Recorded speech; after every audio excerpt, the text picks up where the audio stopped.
To continue this discussion about spiritual experiences and how to think about them or process them when you're going through a faith transition slash deconstruction. As I observed these gears turning in my head over and over again, I started to give this process a name, and I called it affectionately my meaning-making marble machine.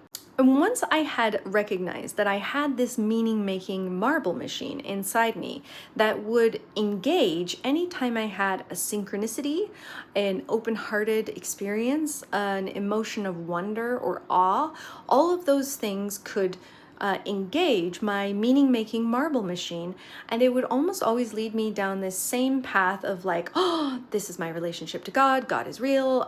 Jesus loves me. The church is true. The modern prophets are really like leading us into the future or whatever. And as I became acquainted with this process, I realized that there was a distinction between my spiritual experiences themselves, which definitely felt meaningful, and what I chose to interpret for my real life actions or behaviors based on that experience. And as I got better at studying myself and the way that the gears turned in my head to lead me to that similar conclusion every time of like, the church must be true, the church must be true, the church must be true. That was a mechanism that had been constructed inside of me over decades of experience and participation with the LDS Church.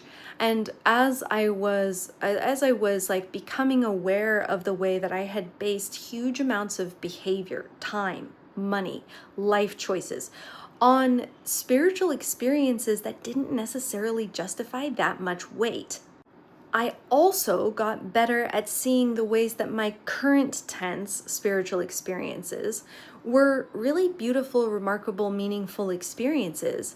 And I got better at gauging how much behavior or attention or activism to like hang on that spiritual experience.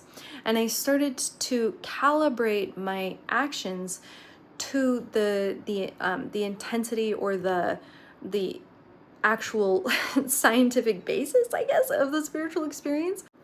And I know it's kind of like weird and bizarre to like try and talk about science and spirituality in the same conversation.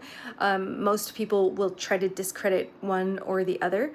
But to me, in my spirituality now, if there's not room for the scientific method, then it's not real. And if the scientific method doesn't have room for spirituality, then it's also not grounded.